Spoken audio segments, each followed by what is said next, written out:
Désolé d'avoir pris ce retard terrible. On s'est laissé emporter par l'échange avec M. Delevoye. Donc je propose à Annie Kahn, journaliste au Monde, de nous rejoindre.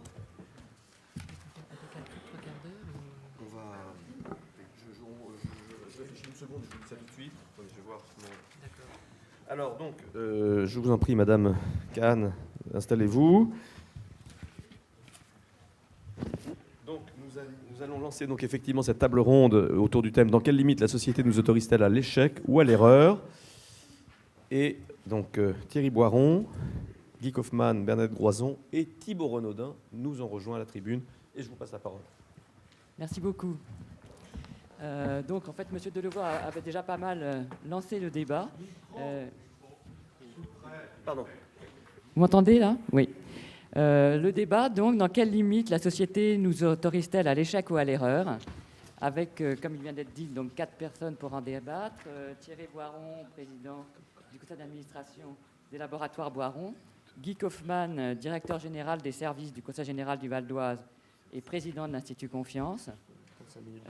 Bernadette Groison, qui est à côté de moi, secrétaire générale de la RSU. Et Thibault Renaudin, délégué général de l'AFER. Oui. Pardon. Oh là là, oui, je suis désolé. Monsieur Delevoye, oui, avait déjà un peu posé le débat en laissant sous-entendre qu'en France, on n'attribuait pas assez de... l'erreur était trop souvent châtiée, si j'ai bien compris. Mais néanmoins, j'aimerais quand même, un peu en préambule, poser la question aux différents intervenants. Est-ce qu'il est légitime d'autoriser l'erreur ? Est-ce qu'il n'y a pas des cas où, au contraire, elle est inadmissible ? Et en particulier, je pense à la crise financière dont on subit encore certaines des conséquences. Crise financière qui est la cause d'une erreur en matière de distribution de crédit. Est-ce que cette erreur était admissible ?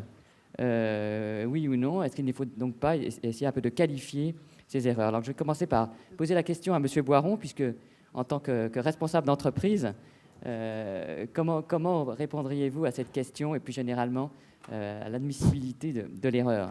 Alors c'est là qu'en France on dit bon courage pour la réponse, c'est ça ? Voilà. Et, et de l'autre côté de la rivière on dit enjoy, oui, c'est ça.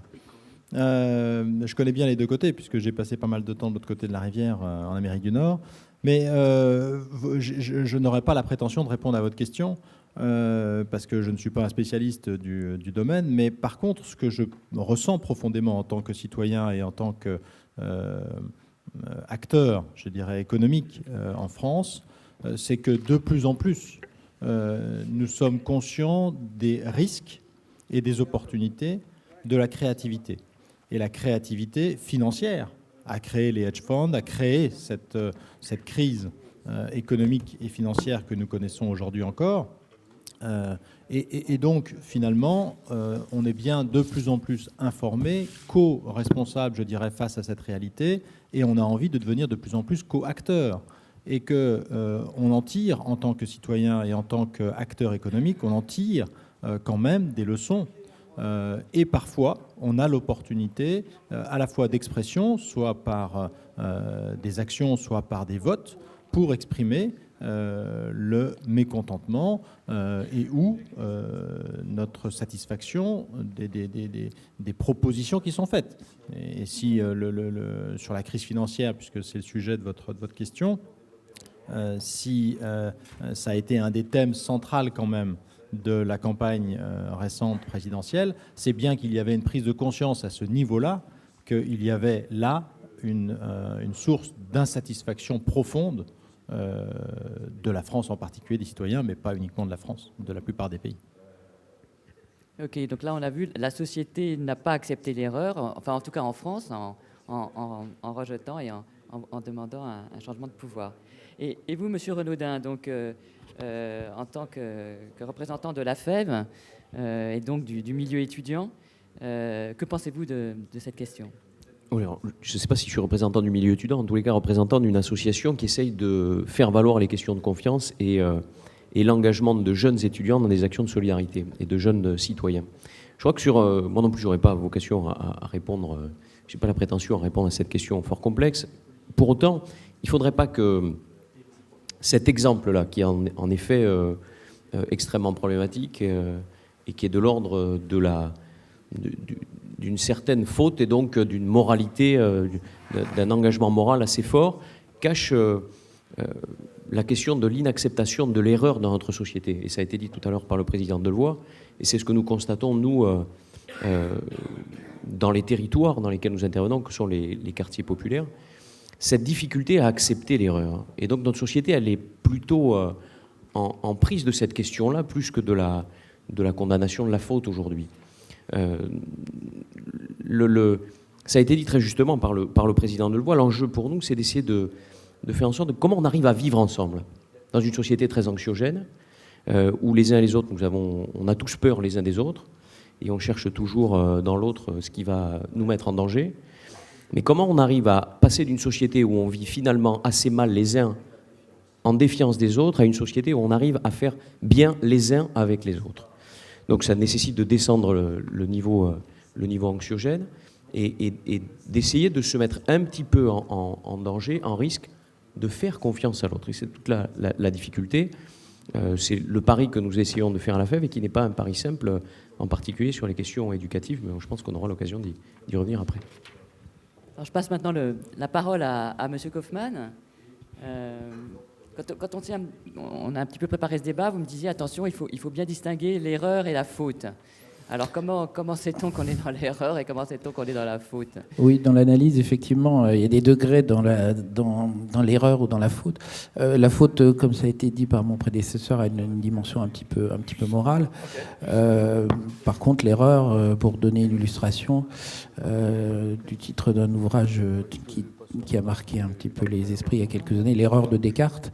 L'erreur de Descartes, c'est une erreur de modèle scientifique qui petit à petit se raffine et qui montre qu'une façon très simple qu'on avait de voir la façon dont fonctionne le cerveau avec une partie très rationnelle et une partie très émotionnelle, en fait, correspond pas vraiment à la façon dont les choses se passent et que le rationnel ne fonctionne bien que si l'émotionnel vient à son appui.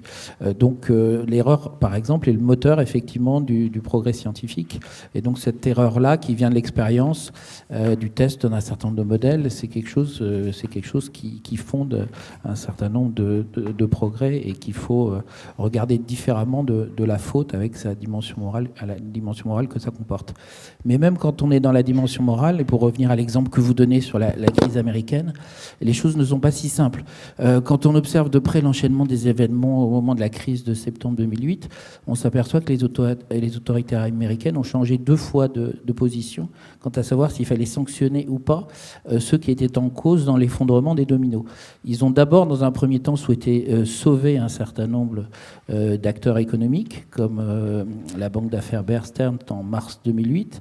Ils ont également sauvé toutes les grandes agences Freddie Mae qui étaient impliquées dans le système de prêts américains. Et puis quand ils sont arrivés à Lehman Brothers, là ils ont eu un moment d'hésitation.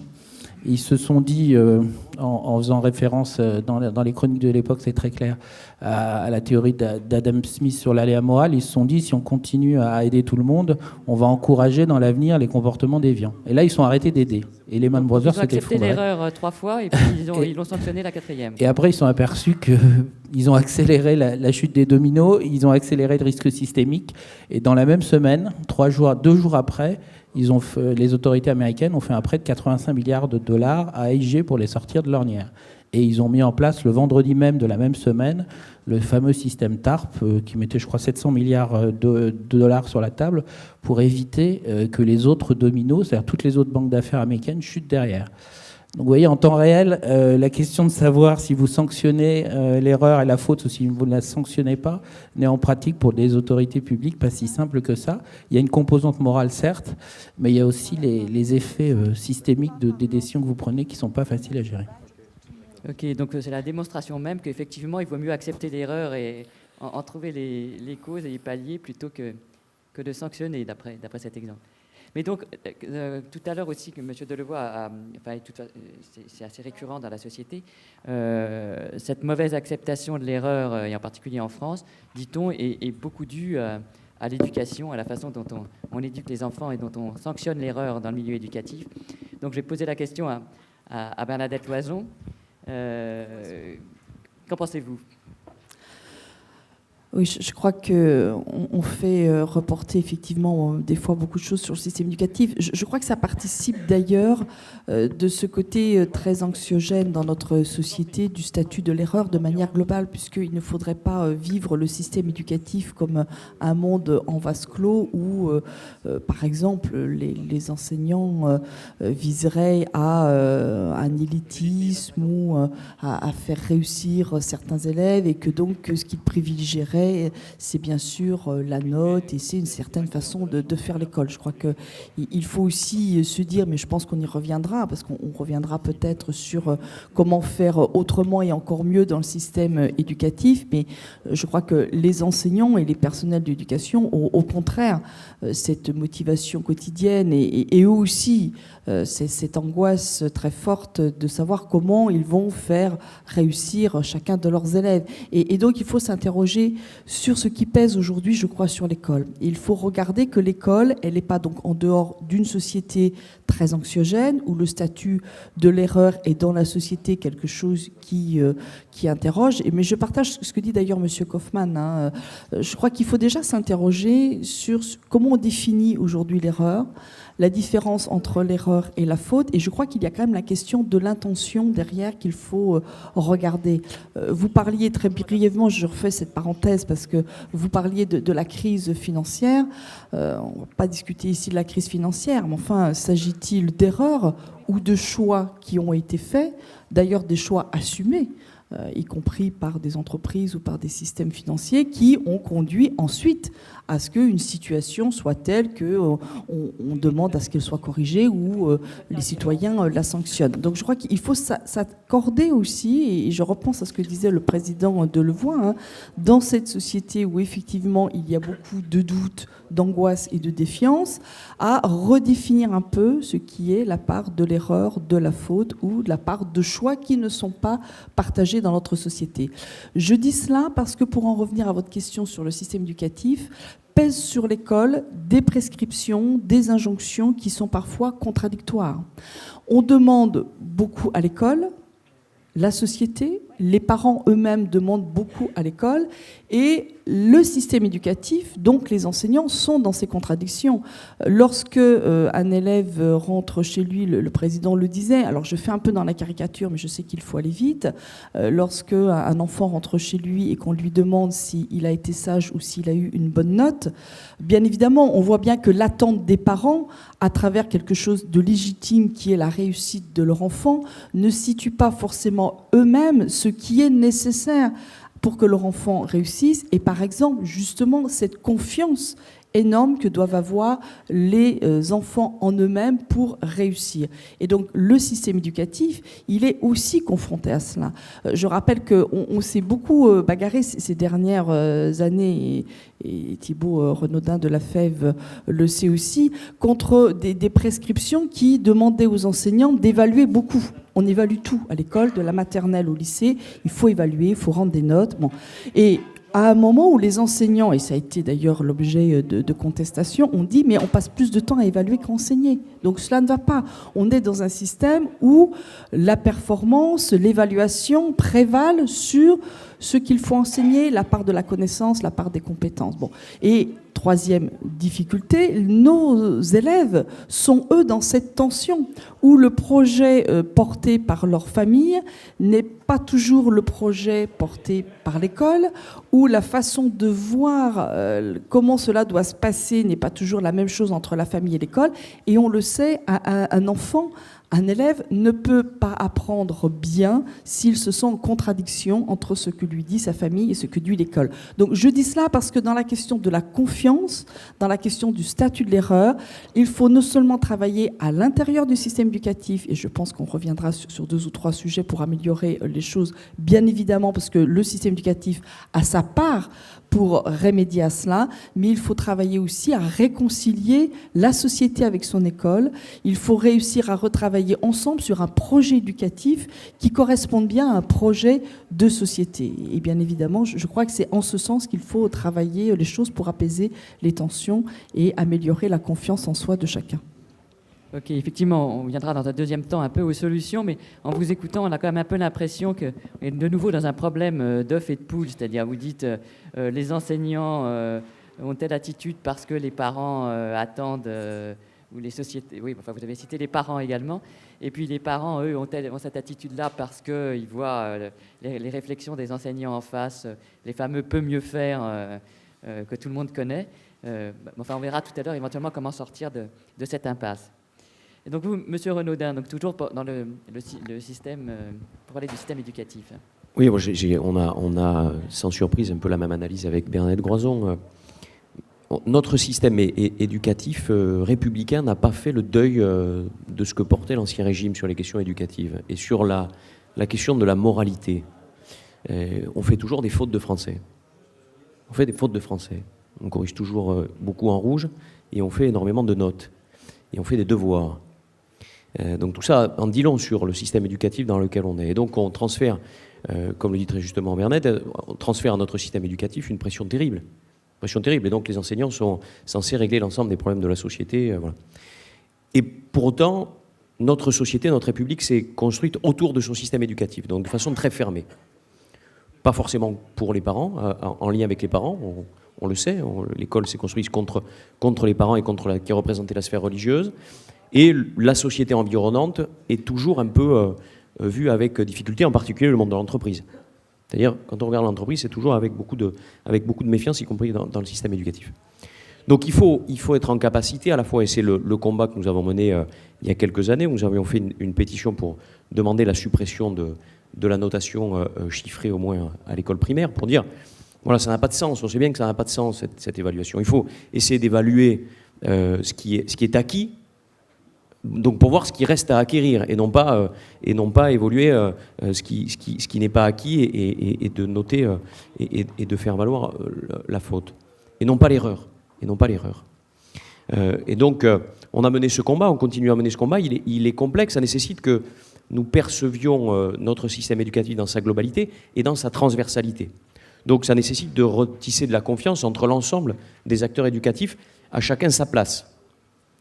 On voit bien aujourd'hui qu'elle est complexe, mais les parents en tant que coéducateurs, l'éducation nationale avec une responsabilité forte, et le tiers éducatif qui met du lien à tout ça, pour faire valoir, bien entendu, une école du plaisir d'apprendre et de la libération des individus.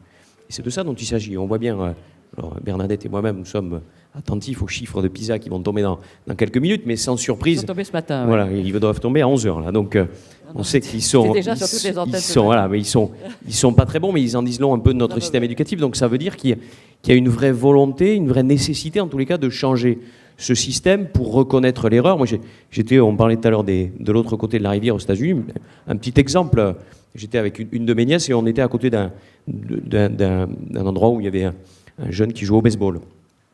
Et puis dont le coach était à côté de lui, voilà. Et puis vraiment le jeune ratait systématiquement toutes les balles, mais toutes les balles. Et le coach pour autant lui disait joli, bravo, joli geste, vas-y, très bon, vas-y, encore. Et j'avais ma nièce comme ça qui regardait, mais qu'est-ce qu'il fait, c'est pas possible.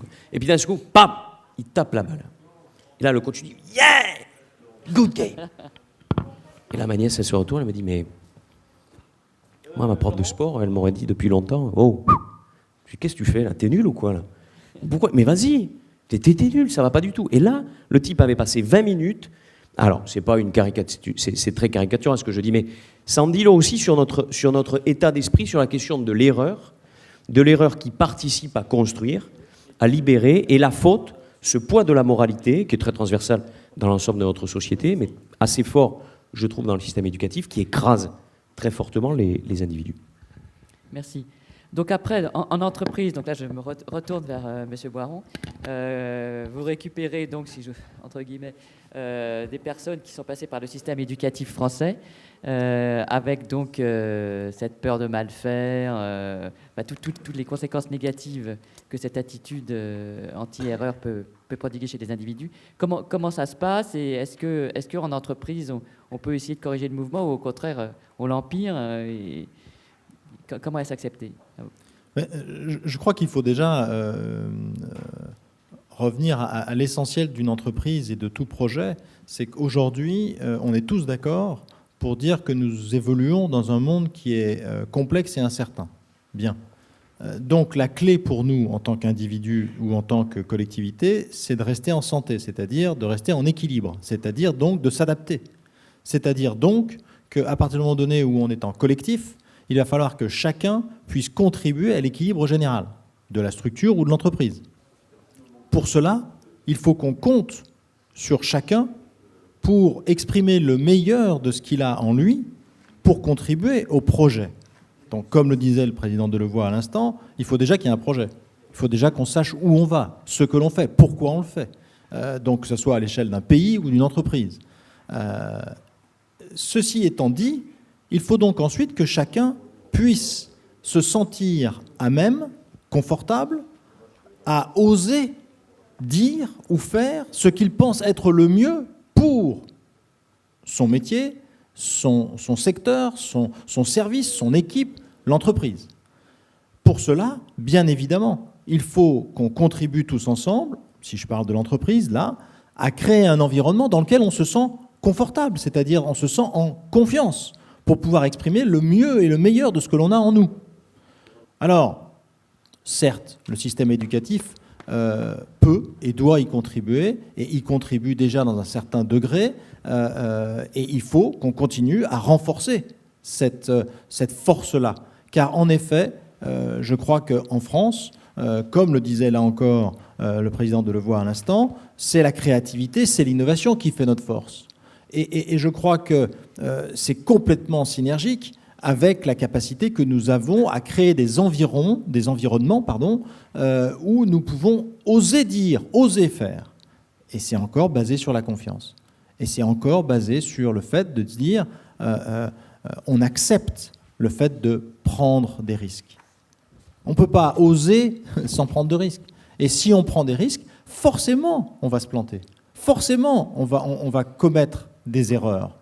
Alors, il n'est pas possible, dans ce monde complexe, d'avoir une seule sémantique, comme le mot erreur, le mot faute, et de vouloir définir pour toute situation, pour tout contexte, pour toute entreprise, ce qu'est une erreur acceptable ou pas acceptable, comme s'il y avait un permis à points qui déterminerait pour telle faute, telle erreur, ça fait tant de points, donc et au bout de tant de points, t'es viré.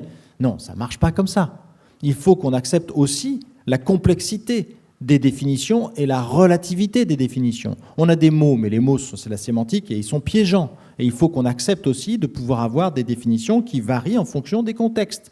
Et en fonction de cela, dans l'entreprise, nous essayons de faire au mieux pour être juste. Mais toutes les entreprises, c'est un monde. L'entreprise, on ne peut pas dire l'entreprise avec un grand E, et elles sont toutes pareilles. Je veux dire, toutes les entreprises sont différentes. Et un technicien qui est responsable d'un cœur d'une centrale nucléaire, c'est pas la même chose qu'un représentant en confiserie à Saint-Marc-en-Barœul. Donc, je veux dire, l'erreur n'aura pas la même portée. Bien évidemment, tout cela, nous le laissons à notre esprit critique. Et il faut pouvoir, justement, se sentir libre dans l'interprétation et dans l'évaluation, justement, des erreurs, des fautes. Bon, voilà. Et dans l'entreprise, nous devons, justement, arriver à faire ces équilibres et cette relativité. Est-ce que vous pouvez, pour être un peu plus concret, nous expliquer dans votre entreprise, donc quand vous avez des salariés qui sont passés par le système éducatif français, donc dans lequel l'erreur, comme on l'a vu, est plus ou moins admise, plutôt moins que plus. Vous, d'abord, est-ce que vous essayez de modifier cette culture? Et si oui, comment? Et sinon, comment acceptez-vous ou pas l'erreur? Je ne stigmatiserai pas le système éducatif français, même si j'en ai beaucoup souffert. J'étais un piètre élève et vraiment, je n'aimais pas aller à l'école du tout. Mais ça, c'était moi. Et je veux dire, nous sommes tous individus différents. Et nous vivons tous dans une culture qui nous baigne, et qui a des impacts sur nous différents. Donc il n'y a pas deux personnes qui sont passées par le même système, on va dire, scolaire français, qui vont se comporter nécessairement de la même façon. Et en entreprise, nous avons une entreprise internationale, nous avons en effet plusieurs nationalités, plusieurs cultures présentes au sein de l'entreprise. Et on voit bien que ce qui est important, c'est de définir l'état d'esprit qui va prédominer au sein de l'entreprise. Et cet état d'esprit est une proposition. cette proposition, les uns et les autres l'adoptent ou pas en fonction de leur capacité à l'accepter et à la renforcer et à la soutenir et à la développer. Et que nous ne sommes pas tous égaux face à ces propositions-là. Donc oui, le système éducatif français a des forces, a des faiblesses, et nous devons, au sein des entreprises, comme dans tout lieu d'expression, nous devons faire en sorte de faire une proposition qui soit la plus adaptée par rapport à l'objectif in fine, c'est-à-dire l'adaptation, rester en santé, rester performant. Pour moi, c'est quand même une réalité, la performance qu'il faut proposer clairement avec un projet d'entreprise. Et à ce moment-là, on arrive, bien évidemment, à faire une proposition claire que les salariés, dans le cas d'une entreprise, acceptent ou pas. Ok. Alors maintenant, troisième univers, le service public. On a donc vu l'éducation, l'entreprise, le service public. Comment ça se passe chez vous? Oui, merci, bonne chance. Oui, je ne prétends pas être représentatif de tout le service public, même si j'ai occupé pas mal de... Je suis allé dans pas mal de services représentatif de l'ensemble du... Alors oui, pour rebondir sur la question de l'erreur et donner peut-être une lecture de ce, à partir de contrat, ça a une forme de culture, effectivement, de culture de départ. Hein. C'est vrai que la version au risque est quand même bien présente dans tous les réflexes, dans toutes les constructions qu'on peut se voir proposer. Bon, pour donner un exemple récent, on a mis en place une nouvelle procédure d'agrément des familles pour faire de l'accueil de personnes âgées. La loi prévoit d'avoir un comité consultatif quand on supprime l'agrément, mais pas quand on le donne. Les services proposent de remettre un comité en plus pour l'agrément. On a un délai de 4 mois. Le délai de 4 mois, c'est un minimum pour le délai d'instruction. Ça devient pas un plafond quand il est. Et donc chacun, petit à petit, prend des marges. Alors il y a des bonnes raisons pour ça. Hein. Il faut quand même le dire et l'expliquer. Les bonnes raisons, c'est que ces services publics, ils sont visibles, ils sont offerts à toute la population. Dans le domaine social, sur lequel travaillent beaucoup les conseillers généraux, on a affaire à des populations en difficulté, et donc on se doit quand même d'offrir un certain nombre de garanties de qualité de traitement et de qualité de service. Donc cette aversion risque, elle est en partie fondée, mais comme souvent, le poison est dans la dose, hein, c'est-à-dire il y a des limites, et ces limites notamment sont liées et c'est un peu le deuxième élément de la culture du service public qu'on peut parfois observer, c'est la relation au temps. J'arrive toujours pas à me convaincre tout à fait à me satisfaire de la forme de relation au temps qui existe parfois au sein des services. Est-ce que vous pouvez préciser un petit peu ce que vous entendez par... C'est-à-dire qu'il y a une forme de sentiment un peu de temps long, presque d'éternité, qui fait que le temps de l'usager, qui est souvent un temps contraint, qui est en attente de quelque chose, qui est en attente d'un bénéfice ou d'être pris en charge, n'est pas le temps, n'est pas complètement intégré dans la façon de construire les procédures, le service qu'on rend. Et pour reprendre l'exemple que je donnais tout à l'heure, quand vous avez une limite de temps qui est posée par les textes, c'est souvent considéré comme quelque chose de minimal, d'une indication vague. Et se donner des objectifs en matière de traitement, de temps de traitement des dossiers, par exemple, c'est quelque chose qui n'est pas un réflexe traditionnel dans les administrations. Pourtant, de faire progresser les administrations en les motivant sur des objectifs de délai, c'est à la fois une attente très forte des usagers quand on les interroge, de voir leur situation traitée dans des délais raisonnable pour eux, et en même temps c'est une façon de faire progresser les choses. Et puis vous avez traditionnellement effectivement ce qu'on appelle la psychologie d'engagement, c'est-à-dire que dans l'administration c'est aussi assez très fort, une fois qu'on s'est engagé sur quelque chose, alors là on y va, il est toujours difficile de revenir en arrière. Alors il y a un exemple récent qui est tout à fait extrême, hein. Alors, je donne pas cet exemple parce qu'on est à l'école militaire, c'est l'exemple du logiciel Louvois, hein. C'est quand même quelque chose d'assez, j'avoue qu'en termes de responsable public, en lisant et en écoutant ce qui a été dit là-dessus, ça me laisse un peu pantois.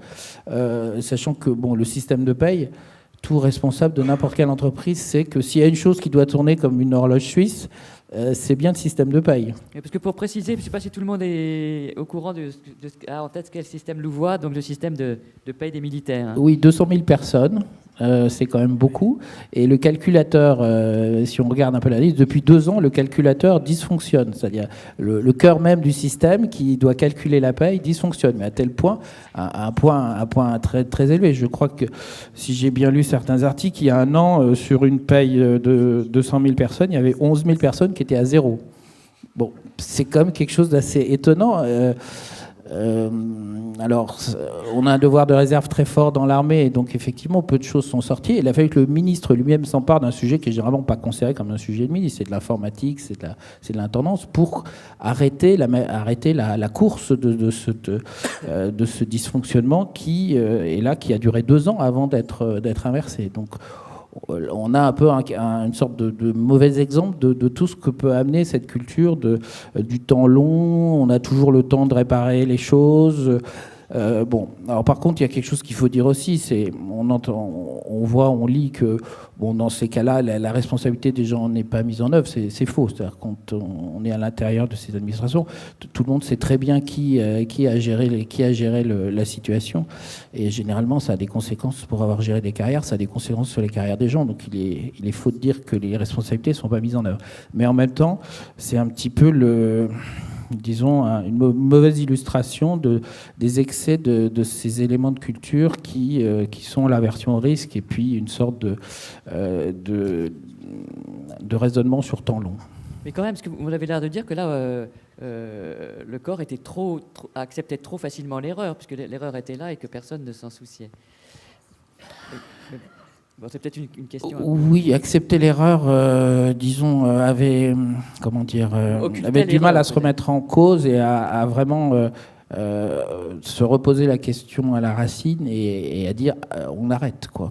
Tout simplement. Oui. Et dans certains cas, il faut savoir s'arrêter quand on s'aperçoit que les projets n'avancent pas. Plus qu'une question d'acceptation, c'est une question de négation de l'erreur. Donc en fait, on préfère l'ignorer plutôt que l'admettre. Mais donc pour contourner ce phénomène, parce qu'on sait bien, effectivement, quand on met des systèmes aussi complexes en place, c'est pas forcément bien du premier coup.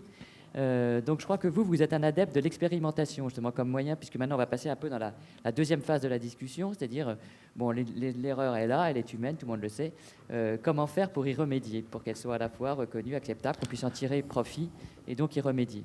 Donc vous, est-ce que vous pouvez nous parler un peu de la façon dont vous menez des expérimentations pour justement pouvoir détecter les erreurs et y remédier avant qu'il ne soit trop tard? Alors, dans cette culture de service public, je ne voudrais pas en donner une lecture trop négative. Il y a aussi des grandes forces sur lesquelles on peut s'appuyer, qu'on peut transformer, comme le sens du service public et aussi la volonté, le dévouement quant à la relation à l'usager, au citoyen. Alors après, on peut rentrer dans une querelle de mots, mais je vais utiliser le mot usager. Et là-dessus, il y a un gisement de progrès et d'innovation qui est extrêmement fort, pour peu qu'on sache le révéler par des méthodes qui permettent de le faire.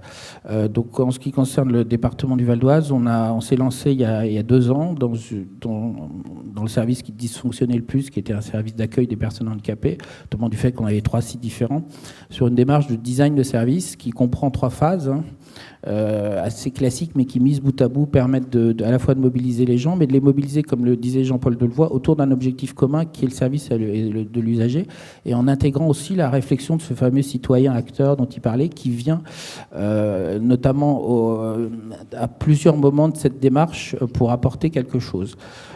Donc ça commence assez classiquement par une démarche d'observation avec des techniques qui sont issues de l'anthropologie, qui s'appelle l'immersion, c'est-à-dire on ne se fie pas complètement à ce que déclarent les gens, mais on les observe dans ce qu'ils font, parce qu'il se trouve que il y a souvent un écart substantiel entre ce qu'on déclare et ce qu'on fait véritablement dans la consommation du service public, et cet écart est souvent très significatif par rapport au progrès qu'on peut apporter ou pas. Et après une phase classique dite d'idéation ou de brainstorming, si ce n'est que là, on intègre systématiquement l'usager dans cette phase de brainstorming et co-construction. Et à la fin, et ça c'est important, on fait de l'expérimentation. Alors de l'expérimentation un peu bricolée. Je vais donner une illustration de tout ça. Au cours de cette démarche sur la création de cette nouvelle maison départementale des personnes handicapées, est apparue l'idée de supprimer les salles d'attente. De supprimer l'attente pour l'usager, c'est-à-dire de le prendre en charge directement. pour faire un parallèle, un peu comme ça se passe par certains aspects à la Poste depuis quelque temps dans certains centres postaux. Mais ça a eu toute une série de conséquences qu'on a expérimentées pour vérifier si on était capable de le faire. Ça suppose par exemple de mettre des outils d'auto-information au service des personnes handicapées qui viennent. Ça suppose d'avoir des personnes spécialisées dans ce qu'on appelle du pré-accueil, c'est-à-dire qui, au lieu d'attendre derrière un comptoir que l'usager vienne la voir, vont vers l'usager, lui demandent ce qu'il veut, et là font la part des choses entre ceux qui peuvent s'auto-informer et ceux qui doivent être reçus, mais immédiatement. Ça suppose aussi qu'en termes d'architecture du bâtiment, on ait créé un nombre surnuméraire de box d'entretien. Ça suppose qu'au-delà des personnes qui sont spécialisées dans la réception et l'entretien des personnes handicapées pour remplir leur dossier, les personnels administratifs qui sont dans les étages sont capables, en tant que de besoin, quand il y a beaucoup d'usagers, de descendre des étages et de venir dans les box pour les recevoir. Donc ça a toute une série de conséquences en termes d'organisation, en termes de physique du bâtiment, en termes même d'outils et de produits qu'on met à disposition des personnes, qu'on a testé, expérimenté, avant de prendre la décision définitive d'implémenter cette façon de faire. Merci. Alors, ce qui est faisable dans la ville, est-ce que dans le système éducatif, donc, est-ce qu'il faudrait donner aux enfants plus la sensation peut-être de mener des expériences plutôt que de faire des devoirs comme disait M. Boiron tout à l'heure, et d'échouer éventuellement. Est-ce que c'est ça qui est en cause? Est-ce que plus généralement, donc, dans la forme dans la pédagogie actuelle, il faudrait aussi tenter des expériences? Mais est-ce qu'on peut tenter des expériences en milieu scolaire? Madame Loison. Croison, oui. Je crois que ça va au-delà de l'expérience. La question, ce qu'il faut faire dans le système éducatif, pourquoi nous plaidons et à travers les chantiers qui s'ouvrent aujourd'hui, puisque nous sommes en pleine refondation de l'école. Donc, on est en train de revoir les programmes, on est en train de retravailler sur les métiers des personnels d'éducation, donc des enseignants. Les rythmes scolaires, on en entend beaucoup parler. Les rythmes scolaires, et nous, on est vraiment porteurs de l'idée de faire évoluer les pratiques professionnelles, c'est-à-dire de regarder bien sûr ce qu'il faut enseigner, de le revisiter, mais de regarder aussi comment est-ce que l'on apprend et qu'est-ce que l'on met comme médiation entre l'enseignant et l'élève pour qu'il apprenne mieux. Donc c'est tout cela, bien sûr, qu'il faut regarder. Ça s'appuie bien évidemment sur de la formation. Et je crois que par rapport à votre question... Une question précise. Quand, dans les systèmes de formation des maîtres ou des enseignants, est-ce que cette question de l'erreur, est-ce qu'on y réfléchit? C'est là-dessus que je voulais arriver. Je crois que ce qu'il faut vraiment retravailler dans le système éducatif, c'est justement le statut de l'erreur. Et arriver à considérer que l'erreur... Alors, je ne reviens pas sur ce que l'on s'est dit sur différentes erreurs, fautes, attention. Mais l'erreur, là, on parle de l'élève. Donc, on est bien sûr... il n'y a pas d'intention de faire autrement que ce qu'on lui demande. C'est bien une erreur. Bon. Et donc, de revoir le statut de l'erreur dans notre système éducatif pour en faire un point d'appui pour apprendre. Et je parle bien de la maternelle à l'enseignement supérieur, c'est-à-dire de considérer que déjà on a le droit de se tromper à l'école et de dire à ses élèves, aux élèves, que tu as le droit de ne pas savoir, tu as le droit de ne pas savoir faire, d'une part. Et de dire cela aussi à un groupe d'élèves. Parce que ce qu'il faut reconstruire aussi, c'est le sens collectif dans l'apprentissage. Nos classes ne sont pas des sommes d'individus, des sommes d'élèves individualisés. Il y a des dynamiques collectives. Et le groupe d'élèves doit accepter aussi que d'autres se trompent. Il y a beaucoup de moqueries parfois entre élèves, beaucoup de sujets de vexation qui peuvent, dans un parcours scolaire, beaucoup marquer un élève. Donc il faut réhabiliter auprès de chacun et accepter collectivement que l'on puisse se tromper et même dire qu'on doit se tromper puisqu'on vient dans un lieu pour apprendre. Donc on ne peut pas savoir avant d'avoir appris. Donc je crois qu'il faut vraiment que ce message soit bien évidemment rétabli dans l'éducation, qu'il soit aussi, je le disais tout à l'heure, bien compris avec les familles, parce que je n'ai pas du tout un procès aux parents. Nous sommes parents pour beaucoup les uns les autres. La question n'est pas là. La question est de savoir projet nous portons ensemble. La co-éducation, comme certains l'appellent, voilà, on est sur un projet éducatif qui doit être le plus commun possible. Et donc, ce dialogue doit aussi exister avec les familles sur, oui, il y a une place à l'erreur dans l'école, puisque les enfants viennent pour y apprendre. Et ensuite, de considérer qu'à partir de cette erreur, on va pouvoir aussi construire du sens et permettre d'ancrer du savoir, de la connaissance, et que c'est parce que aussi un élève ne sait pas qu'il va pouvoir s'ouvrir après cette acceptation qui n'est pas du coup un échec personnel, parce qu'il faut arriver à ce que l'erreur devienne un échec personnel. Ça a été redit par le président Delevoye, hein, on transpose très souvent une erreur en je ne suis pas bon, je suis nul. Donc arriver à casser cela pour faire de l'erreur effectivement un point d'appui pour s'ouvrir aux apprentissages et accepter d'apprendre. Cela se fait déjà un peu. Je ne voudrais pas qu'on laisse à penser que le système éducatif est totalement hermétique, que les enseignants découvriraient le statut de l'erreur, que bien évidemment, en dehors de l'école, tout le monde aurait compris, sauf l'école. Non, bien évidemment qu'on sait tous, en tant qu'enseignants, et nous sommes un certain nombre ici à être enseignants, et en tant que personnel d'éducation, parce qu'il n'y a pas que des enseignants non plus à l'éducation nationale, mais aussi des personnels qui accompagnent les élèves dans leur parcours scolaire, nous savons cela. Et la conscience, c'est pour ça que je disais tout à l'heure, les enseignants ont vraiment la conviction chevillée au corps dans leur exercice quotidien, vraiment la réussite de leurs élèves, comment faire, et vraiment la difficulté scolaire est aussi une source généralement de souffrance pour les enseignants. Donc je crois qu'il y a, et M. Kaufmann le disait pour les services publics, un vrai désir et une vraie volonté, un vrai engagement professionnel à regarder comment justement, où sont les obstacles et comment on fait mieux réussir les élèves.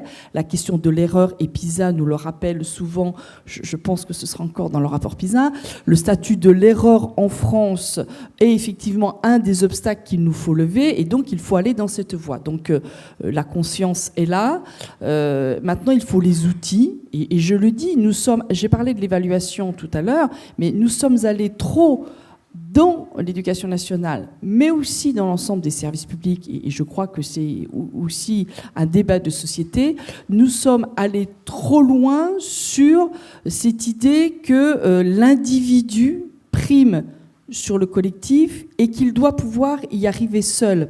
Je pense qu'on aurait un débat aussi à avoir sur le culte du mérite, du talent, de je vais y arriver tout seul. Parce qu'à force de développer cela, et ça a été le cas dans les politiques éducatives précédentes, on a enfermé ceux qui n'y arrivaient pas justement dans leur erreur, en ne leur donnant aucun espace, aucun point d'appui avec d'autres élèves, d'autres adultes pour y arriver. On a fait croire que si on veut, on peut. Or non, des fois, si on veut, on ne peut pas si on n'est pas aidé. Voilà.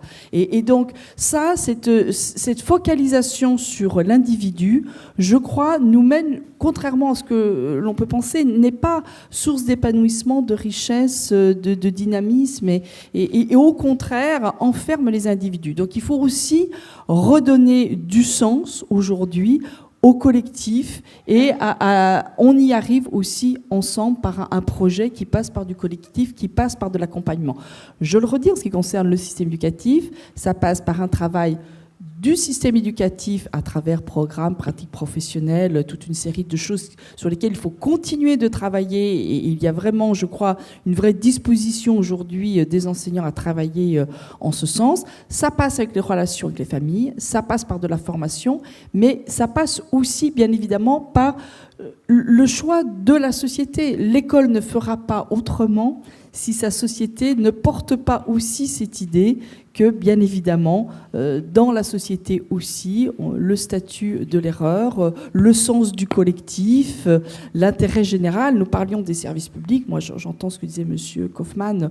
Bon, il y a des dysfonctionnements dans les services publics, mais je crois qu'il y a vraiment un sens de l'intérêt général et des valeurs qui est important. Mais quand je vois, je finis là-dessus, ce que nous rappelait le président Delevoye sur aujourd'hui les préoccupations des Français, et que je vois l'école, on se le disait en aparté avec Thibault Renaudin, quand quand on voit que l'école arrive en bas des préoccupations des Français, alors quelques années auparavant, c'est une des préoccupations majeures des Français, l'éducation de leurs enfants.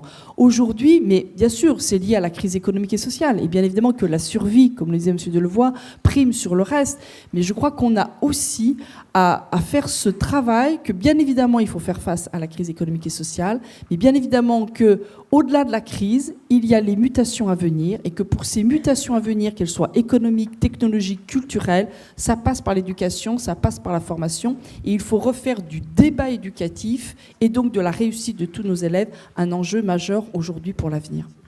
Merci beaucoup. L'heure tourne. Donc, sur cette question de comment remédier, et peut-être remédier par une approche plus collective des problèmes, est-ce que...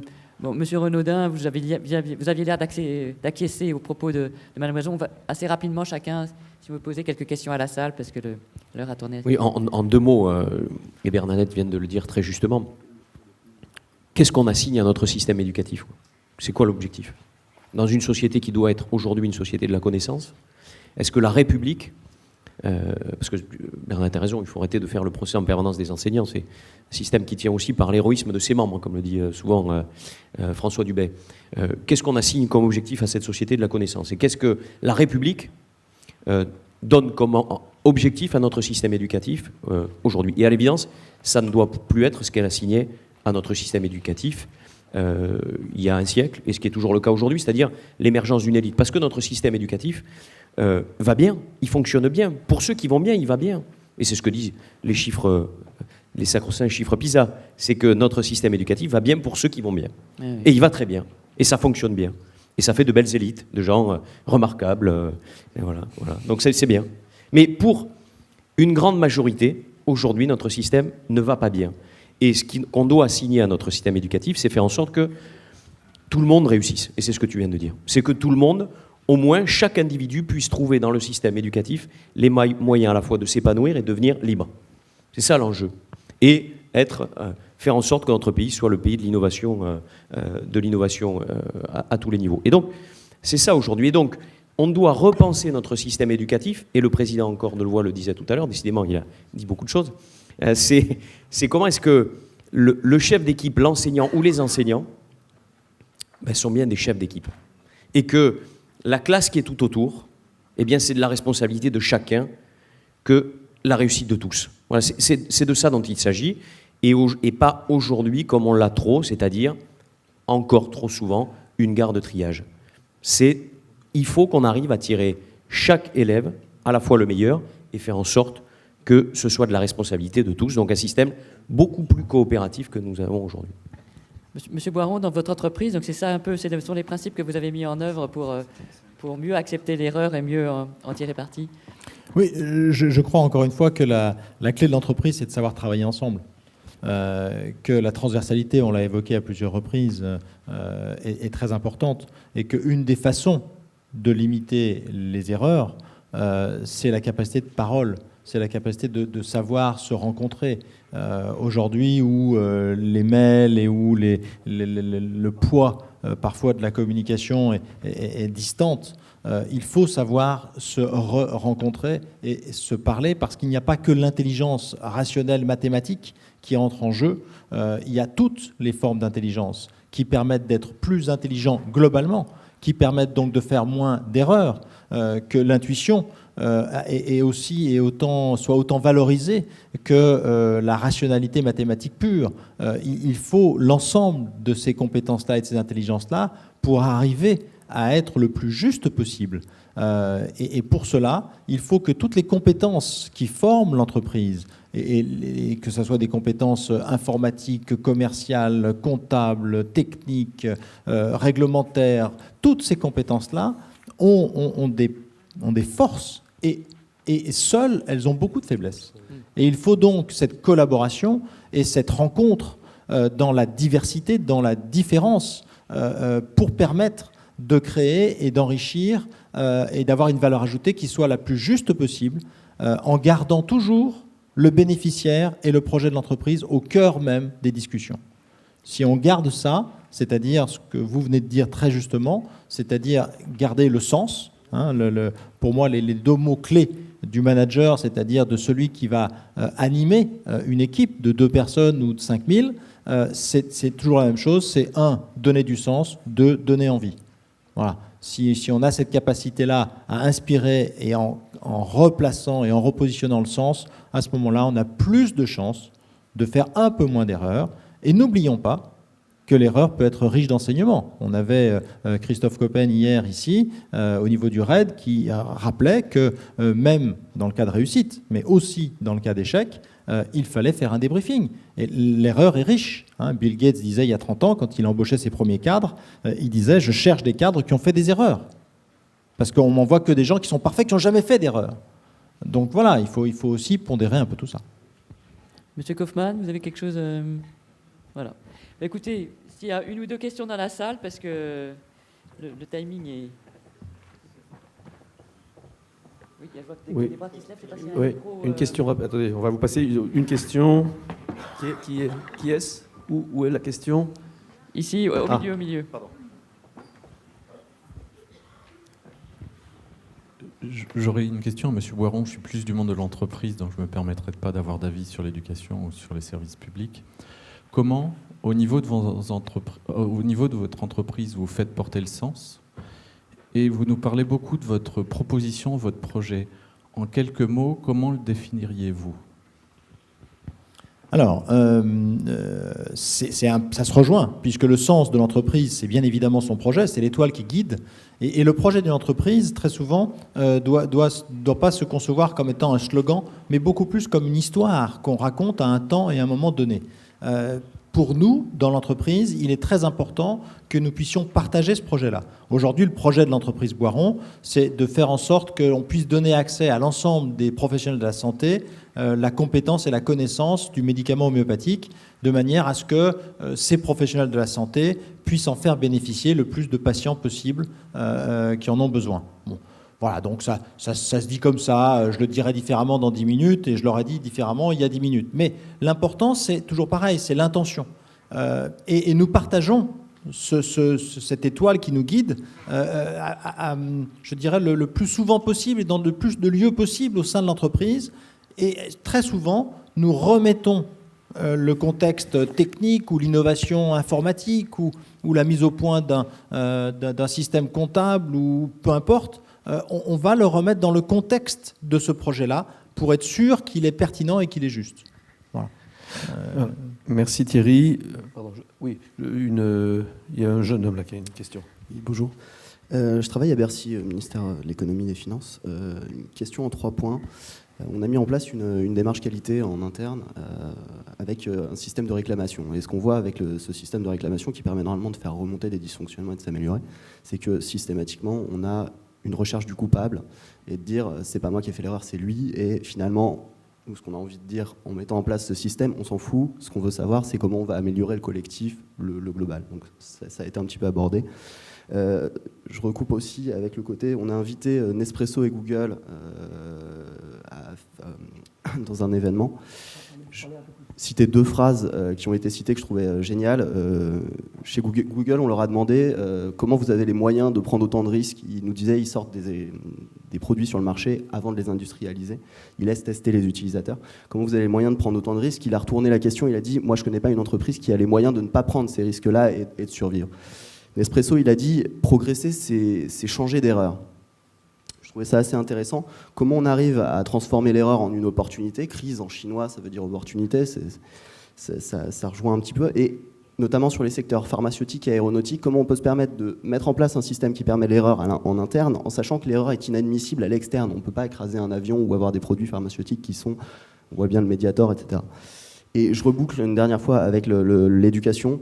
Comment on passe d'une école, même si en ce moment il y a beaucoup de choses qui se passent à l'éducation, et notamment en termes d'innovation et même pédagogie, comment on passe d'une école de Jules Ferry où on voulait que tout le monde, une sorte de maîtrise des risques, où tout le monde va faire la même chose, au même moment on a des programmes très cadrés, à une école un peu plus flexible où on va être capable de faire de l'innovation pédagogique pour s'adresser à des publics qui sont fondamentalement très différents, là où il y a certaines difficultés. Et comment on va s'adresser aux parents en leur disant bah voilà, on essaye de développer une nouvelle méthode pour apprendre à lire, et ben peut-être que vos enfants ils sauront pas lire à 7 ans ou 8 ans parce que c'était pas la bonne. Et comment on arrive à gérer ce risque-là. Voilà, je vous remercie, excusez-moi d'avoir été un petit peu long. Très bonne question. Ouais. Bon, je vais prendre une partie, puis après je passerai la sucette à mes camarades. Vous avez les réponses dans vos questions, grosso modo, moi, de ce que j'ai retenu. Hein. Je reviens sur crisis. Crisis, c'est le choix. C'est-à-dire la capacité de faire des choix, de savoir faire des choix, donc de prendre des risques, donc d'abandonner certaines situations.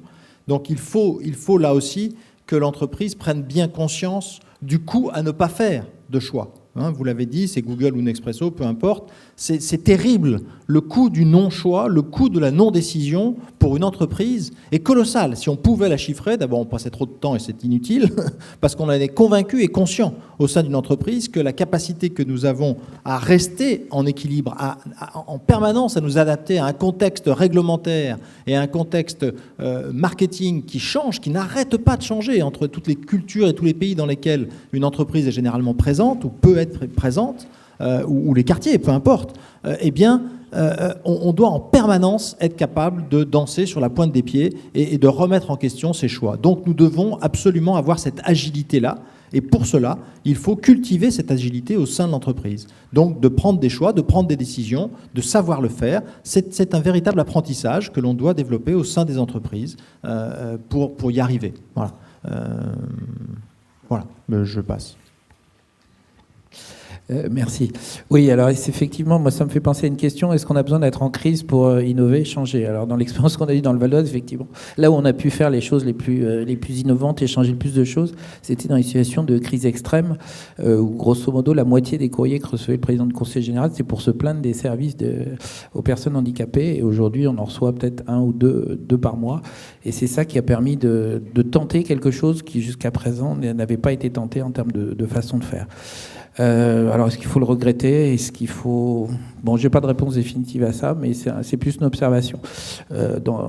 Deuxième chose, ça c'est plus un élément de réponse, je pense, on n'en a pas trop parlé, mais je pense que l'introduction de nouveaux métiers, de nouveaux savoir-faire, peut être dans certains cas quelque chose qui fait évoluer la culture d'entreprise. Vous parliez de cette réaction, bon, on fait un groupe qualité, ok, tout le monde voit à peu près comment ça marche, mais après si le groupe qualité il retombe dans les ornières traditionnelles de la mise en cause, est-ce qu'on a vraiment progressé? Donc je donne juste un exemple pour terminer. On a recruté au Conseil général 2 nouveaux métiers qui nous paraissent amener une valeur ajoutée et faire un petit peu décaler nos réflexes. Le premier, on a recruté un designer. Bon, voilà, après vous voyez à peu près à quoi ça correspond comme culture, type de culture que ça peut apporter en matière d'innovation. Et on a recruté aussi un logisticien issu de l'industrie automobile. Moi, je pense que ce serait trop long de développer, ce sera pour un prochain débat, mais c'est intriguant. Non, juste un élément de réponse. Comment est-ce qu'on repense le système éducatif? Il faut le repenser dans son ensemble. Et comment on le repense dans son ensemble? Moi, je fais énormément confiance aux équipes pédagogiques sur le terrain. Et que je pense que c'est là que ça se joue, c'est la capacité aux gens d'innover et d'avoir la liberté d'innover localement. Alors c'est très compliqué parce qu'on est dans un système où notre République, tous les petits Français, ils doivent apprendre la même chose au même moment, de la même façon, avec le même rythme. On sait bien que ça ne fonctionne pas. Je lisais un document il y a peu de temps sur le système en Nouvelle-Zélande, où justement leur force est la capacité des équipes éducatives à inventer localement en fonction de leurs problématiques. Et donc Bernadette le disait aussi, c'est toute une équipe éducative. C'est-à-dire, c'est à la fois l'enseignant, c'est à la fois le CPE ou la CPE, c'est le chef d'établissement, c'est les parents localement et c'est le tiers secteur tout autour, mouvement associatif. Et tout ça, ça fait un tout. Et là, on recrée de la confiance forcément. À partir du moment où il y a de la mixité sociale, parce que c'est un élément qui m'apparaît fondamental, quand on arrive à faire ça et quand on fait confiance à des équipes localement, pas forcément pour apprendre toujours les mêmes choses, parce que c'est pas forcément utile, on le sait bien, et le président Delevoye le disait tout à l'heure, mais je crois que là, il y a peut-être les moyens de changer profondément notre système éducatif. Oui, très rapidement, pour répondre à la question. D'une part, je crois qu'on est largement sorti de l'école de Jules Ferry et que l'école, elle a encore beaucoup de défauts et nous essayons de travailler, mais enfin, on est complètement dans autre chose aujourd'hui, qui se cherche encore, qui doit encore se construire et bien sûr se perfectionner, mais l'école n'est plus celle, et heureusement, de la Troisième République, parce que là, quand même, la société a beaucoup changé depuis.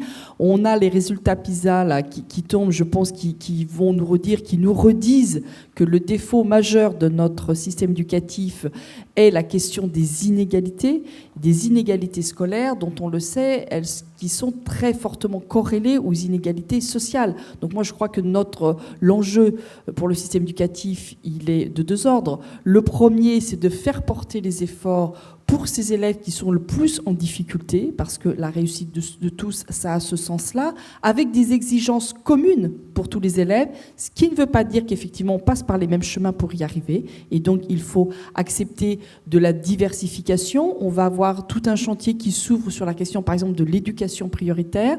Je le dis, nous, ce qu'on va porter très fort, c'est amener bien sûr tous les élèves à réussir, les amener au même niveau d'exigence. Ça passe parfois par des chemins différents, et je crois que c'est cela à quoi il faut travailler, comment on fait porter des efforts pour les élèves les plus en difficulté dans le système éducatif. Et ensuite, la deuxième réponse, aujourd'hui, c'est aller effectivement vers le travail en équipe, ce qu'on appelle nous le travail en équipe. Voilà, Thibault parle d'équipe éducative, c'est comment on fait du collectif, comment on fait confiance aux équipes sur le terrain. Et attention, je le dis, c'est donc pas la question de l'autonomie des établissements qui est un management de gestion, pour lequel par ailleurs nous on pense dont il n'est pas bon, mais c'est un autre sujet, mais l'autonomie des équipes sur le terrain, comment on crée du sens, comment on donne aussi de la possibilité à tous les personnels qui interviennent auprès des jeunes, à avoir des regards croisés sur ces élèves, à partager leurs difficultés, leurs expériences et à construire ensemble des projets pour ces élèves. Je crois que c'est ça l'avenir du système éducatif français, c'est le collectif. Bien. Merci beaucoup. Voilà. Donc je crois deux mots-clés, si on doit les retenir, c'est oui, la société doit autoriser l'erreur et en profiter, et accepter aussi, pour y parvenir, accepter la diversité dans le collectif. Donc je crois que si on peut méditer un peu ces deux mots jusqu'à la fin de la journée et au-delà, ce serait très très bien. Merci à vous.